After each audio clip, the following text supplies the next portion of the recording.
Ketika anda selsema, anda akan berjumpa dengan doktor, berehat dan minum air yang banyak. Ketika anda mengesan ketumbuhan, anda akan makan ubat, lakukan pembedahan. Namun, ketika anda sembelit atau cirit-birit, anda bertahan saja. Mengapa? Mari kita mengenali usus kita. Usus kita berbelit-belit. Jikalau kita menyusun usus secara teratur, ia sepanjang ketinggian kita 6 kali ganda. Disebabkan usus terkandung dalam badan, mustahil kita dapat melihatnya. Ramai yang tidak peka untuk melakukan detoksifikasi kerana mereka tidak nampak kepentingan detoksifikasi.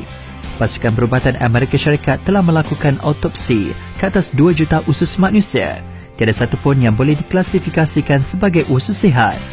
Mengapa? Kerana 2 juta orang berkenaan tidak nampak usus sendiri, maka tidak kisah untuk melakukan detoksifikasi. Kesimpulan, tiada seorang pun yang mempunyai usus yang sihat. Mengapa kita sering terdengar orang berkata bahawa usus mudah mengalami ketumbuhan? Ini adalah kerana usus ialah organ yang paling kotor. Ia tidak sensitif langsung, jadi ia tidak akan berasa sakit atau tidak selesa. Kebanyakan orang tidak tahu bahawa dirinya telah menghidap bara usus. Bara usus makin popular dan golongan muda kini menjadi sasarannya. Ramai yang tertanya-tanya, apakah faktor yang membentuknya? Pakar menjelaskan bahawa orang ramai gemar akan makanan goreng, tetapi kurang pula mengambil serat, sering mengalami sembelit, mengakibatkan toksin tidak dapat dikumpulkan dari badan. Kebanyakan penyakit berpunca daripada toksin. Dari mana datangnya toksin? Disebabkan tinja terlonggok. Apa yang dimaksudkan dengan tinja terlonggok pula? Adakah anda berasa masih terdapat sesuatu yang belum dikumpulkan walau selepas anda keluar dari tandas? Jika jawapan anda ya, maka benda yang terasa itu ialah tinja terlonggok. Jika anda biasa melakukan detoksifikasi, namun masih terdapat banyak yang dikumpulkan pada kali kedua anda ke tandas, anda harus berikan perhatian serius. Tinja terlonggok akan menyumbatkan usus anda. Cuba bayangkan saluran air, iaitu longkang yang begitu lurus, sumbat juga, apatah lagi usus kita yang berbelit-belit. Tinja terlonggok yang berbentuk ketulan dalam usus kita disebabkan oleh penyumbatan usus jangka panjang. Ramai wanita mengalami sembelit kerana mereka tidak gemar minum air yang banyak, takut kerap ke tandas, jadi bertahan saja. Aduhai, bertahan. Tinja mereka akan mula mengeras dan melekat pada dinding usus. Terbentuklah tinja terlonggok. Pakar juga mengatakan bahawa sisa makanan yang tertinggal di dalam badan akan menghasilkan 22 jenis toksin. Sisa yang terkumpul akan menyebabkan keracunan dalam kadar perlahan.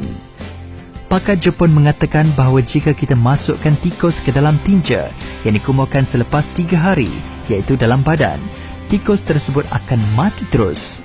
Dengan kata lain, jika kita tidak ke tandas selama 3 hari, kita harus melakukan detoksifikasi serta-merta. Tikus berbadan kecil jadi akan mati keracunan terus. Manusia berbadan besar tidak akan mati serta-merta, tetapi akan keracunan perlahan-lahan. Pakar juga ada mengatakan bahawa walaupun kita pergi ke tandas setiap hari, masih terdapat tinja terlonggok seberat 6 hingga 10 paun di dalam badan. Ini bererti bahawa kita membawa bersama beberapa kilogram tinja ketika membeli belah menonton wayang. Alangkah menjijikkan. Tinja terlonggok di dalam usus akan mengakibatkan fungsi penguraian toksin badan merosot, mengganggu metabolisme, lantas mencetuskan keracunan.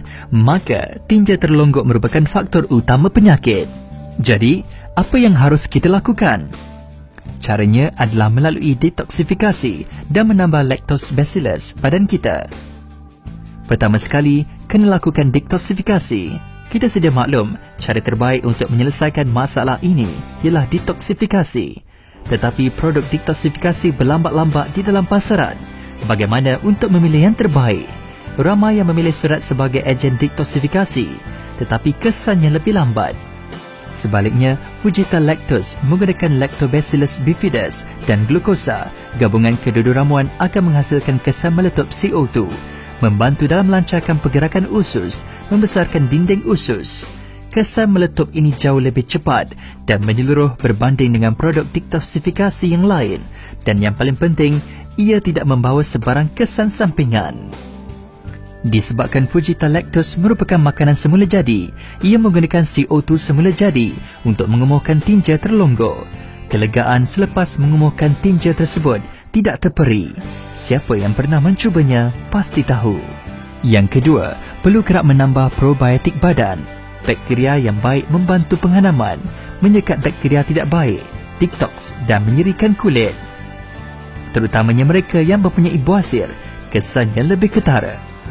Bakteria tidak baik akan menyebabkan makanan menjadi toksin, lantas mengakibatkan: pertama, perut kembung, mudah kentut, amat memalukan. Kedua, nafas berbau, menyeksa sahabat sekeliling, tetapi tidak sampai hati pula untuk memberitahunya, takut tersinggung perasaannya. Badan sesetengah orang akan berbau kuat selepas bersukan, malah mereka lebih mudah berasa sengal dan sakit belakang. Keadaan ini juga mungkin disebabkan oleh tinja terlonggar. Ketiga, sering jatuh sakit disebabkan terlalu banyak toksin di dalam badan, membebankan organ hati, keimunan merosot. Keempat, bagi mereka yang mempunyai masalah kulit, terutamanya mudah tumbuh jerawat, mengapa perunding kecantikan sering mencadangkan detoksifikasi? Kerana mereka sedar bahawa jeragat, bintik hitam, jerawat disebabkan oleh toksin dalam badan. Kelima, jikalau terdapat banyak tinja terlongkok dalam badan, anda mudah berasa letih. Walaupun tidur banyak, anda masih letih. Tidur 10 jam ataupun 12 jam juga berasa letih. Jikalau keadaan di atas terjadi pada diri anda, maka anda perlu fikir sama ada anda kekurangan bakteria baik. Bagaimana bakteria baik atau lactobacillus membantu? Pengambilan lactobacillus yang banyak juga mencegah penuaan, mengurangkan kedutan, menjadi lebih cantik, lebih muda. Maka, banyak solusi kecantikan juga mencadangkan untuk minum lactobacillus. Oleh sebab terdapat banyak bakteria baik dan tidak baik dalam usus kita, maka orang ramai banyak menggunakan lactobacillus untuk mengekalkan kesihatan usus kini. Jikalau anda gemar makan daging, besar kemungkinan usus anda telah dikuasai oleh bakteria tidak baik kerana daging sukar dihadam. Oleh sebab itu, kebanyakan orang yang gemar makan daging mempunyai usus yang kurang sihat, malah penuh dengan toksin. Selain itu, peningkatan usia dan mereka yang mengalami sembelit ringan akan mengakibatkan penambahan bakteria tidak baik. Jadi, adakah kita mempunyai bakteria baik yang mencukupi? Jikalau anda ingin mengetahui status kesihatan kanak-kanak, anda hanya perlu meneliti tinjanya. Begitu juga dengan orang dewasa. Sihat atau tidak seseorang dapat disemak melalui tinjanya. Sebelum ini, kita hanya menggunakan serat untuk mengekalkan kesihatan usus. Kini, kita sedar bahawa kita memerlukan probiotik aktif untuk membantu mengekalkan kesihatan usus secara berkesan. Probiotik yang berkesan harus bersifat hidup. Malangnya probiotik mudah mati, suhu tinggi, keasidan tinggi dan kelembapan akan menyebabkan mati. Alken Probio menggunakan teknologi pengkapsulan lipid berpattern menyebabkan probiotik mampu bertahan kepanasan setinggi 50 darjah Celsius. Selain itu, Alken Probio juga mempunyai 6 bilion bakteria baik dari 5 jenis bakteria baik yang berbeza. Kesannya jauh lebih baik daripada bakteria baik lain yang terdapat di pasaran. Ia bukan sahaja menggunakan teknologi tercanggih dan kajian melebihi 70 tahun, malah dibuktikan oleh 80 kajian klinikal. Selain itu, ia juga disahkan oleh DCA Singapura dan Malaysia bahawa tiada kandungan ramuan ubat-ubatan dikesan di dalam. Ia amat selamat dimakan kerana ia sejenis makanan semula jadi. Dos pengambilan. Pengambilan cadangan orang dewasa. Detoksifikasi. 1 paket atau 1 paket setengah.